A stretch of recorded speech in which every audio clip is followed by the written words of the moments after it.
نے بہت سنا ہوگا مولویوں سے، علماء سے، تقریروں میں حضرت سعید بن مسیب سید التابعین کہا جاتا ہے، بہت سارے صحابہ کرام کے شاگرد ہیں، ہاں خود صحابی کے بیٹے ہیں، ان کے والد بھی صحابی، ہاں تابعین کے سرداروں میں سے کئی ایک کو کہا جاتا ہے، اس میں سے ایک یہ ہے۔ حضرت سعید بن مسیب کی لڑکی بیٹی انتہائی عالمہ، انتہائی نیک متقی پرہیزگار اور انتہائی حسین و جمیل، اس کا رشتہ خلیفہ وقت، مجھے نام یاد نہیں آ رہا ہے، منصور شاید تھے یا جو بھی تھے، انہوں نے اپنے بیٹے کے لیے رشتہ بھیجا سعید بن مسیب کی بیٹی کے لیے۔ میں یہاں تھوڑی دیر کے لیے کہوں گا، اب میں سے ہم میں سے ہر شخص غور کرے، ہمارے گھر میں اس طرح کوئی مسلمان وقت کا خلیفہ، حاکم، حکمراں، وہ گھر میں پیغام بھیج رہا ہے کہ آپ کی بیٹی سے میرے بیٹے کا رشتہ کرنا ہے، کیا کریں گے؟ حضرت سعید بن مسیب نے بغیر سوچے سمجھے، مطلب کوئی تفصیلی غور و فکر اور موقع لیے کہا کہ نہیں کر سکتا، انکار کر دیا۔ اور اس واقعے کے 2-4-6 دن کے بعد ان کے ایک شاگرد کئی دنوں کی غیر حاضری کے بعد درس میں حاضر ہوئے، نیک انسان تھے، شاگرد تھے تو پہچانتے ہی تھے حضرت سعید بن مسیب رحمہ اللہ۔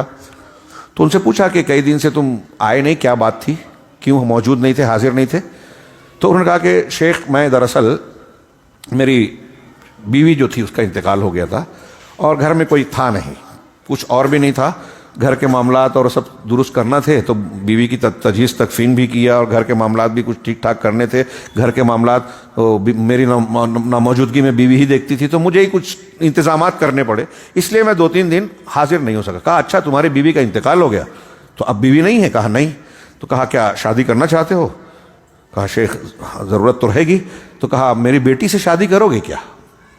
ڈائریکٹ باپ بیٹے سے پوچھ رہا۔ اب ہمارے ہاں تو اب ہمارا ماحول ایسا بھی ہے کہ کوئی باپ بیٹے سے یا بیٹا باپ سے کہہ دے کہ آپ کی بیٹی سے شادی کرو تو برا مان لیں گے اور نہ جانے کیا کیا کر ڈالیں گے۔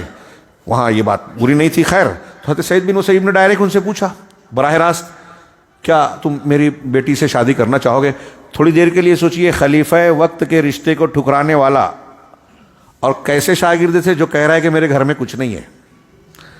تو کہتا ہے کہ شیخ کیسی بات کر رہے ہیں آپ، یہ تو بڑی عزت اور سعادت کی بات ہوگی، آپ مجھے اس لائق سمجھ رہے ہیں۔ کہا نہیں، اگر تم کہو تو میں ابھی اپنی بیٹی سے اس کا جو ہے مرضی پوچھتا ہوں، اگر وہ راضی ہو تو میں کر دیتا ہوں۔ دیکھیے لڑکی کی بھی راضی ہو، یہ اجازت ہونی چاہیے۔ دونوں راضی ہو گئے، وہیں نکاح پڑھا دیا۔ اس کے بعد وہ گھر چلے گئے۔ رات میں حضرت سعید بن مسیب گھر پہنچ گئے، دستک دی دروازے پہ، تو کہا گھر سے دروازہ کھولا تو کہا شیخ، کہا آپ یہاں؟ کہا بھائی تمہارا نکاح ہو گیا، اب تمہاری بیوی تمہارا حق ہے، ضمانت ہے، تو اسے پہنچانے آیا ہوں۔ تھوڑی دیر کے لیے سوچئے، ہمارے سماج میں کوئی ایسی شادی ہو سکتی ہے؟ سوال پوچھا، دونوں راضی ہوئے، اسی وقت نکاح پڑھا دیا درسگاہ میں، اور اس کے بعد شام میں باپ بیٹی کو پہنچا رہا ہے اور چھوڑ کے آ گیا۔ دوسرے دن اس لڑکے نے اپنے گھر کے پڑوسیوں کو آواز دے کے بلایا اور کہا کہ کل میرا نکاح ہوا اور رات میں شب زفاف ہوئی، تم آ جاؤ گھر پہ، مل کے تھوڑا جو کچھ ہے کھا پی لیتے ہیں۔ لوگ آئے اور ایسا کر لیا۔ پھر اس کے بعد انہوں نے بیان کیا کہ جب وہی دن یا دوسرے دن ان کے شوہر جو ہیں، آدمی جو ہے، وہ تیار ہو کے گھر سے نکلنے لگے، تو حضرت سعید بن مسیب کی بیٹی یعنی ان کی بیوی نے کہا کہاں جا رہے ہیں آپ؟ کہا میں تمہارے ابو کے درسگاہ میں جا رہا ہوں حدیث پڑھنے۔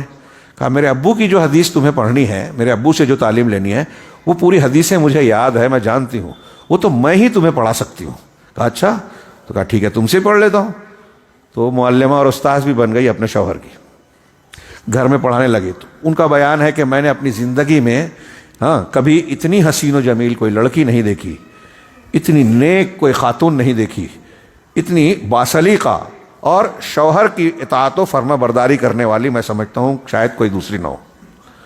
ایسی لڑکی کو جس کے اندر اتنے گن ہیں، سعید بن مسیب نے ایک ایسے آدمی سے بیاہ دیا جس کے پاس مالی اعتبار سے کچھ بھی نہیں، لیکن تقوی، پرہیزگاری اور دینی علم تھا، دین تھا۔ ان کے نزدیک کیا اہم تھا اور ہمارے نزدیک کیا اہم ہے۔ میں اکثر یہ واقعہ بیان کر کے کہتا ہوں کہ آج کے سماج اور معاشرے میں جب ہم یہ واقعات رکھ کے دیکھتے ہیں تو ایسا لگتا ہے کہ یہ کوئی افسانہ ہے، کہانی ہے، کتابی چیز ہے، حقیقت میں یہ ہو ہی نہیں سکتا۔ کوئی ملے گا ایسا آج جو اپنے آپ کو بہت دیندار کہتا ہو؟ کیا ایسا کوئی ملے گا اس طرح کا مزاج رکھنے والا؟ تو دینداری کو دیکھا جائے، پہلی بات۔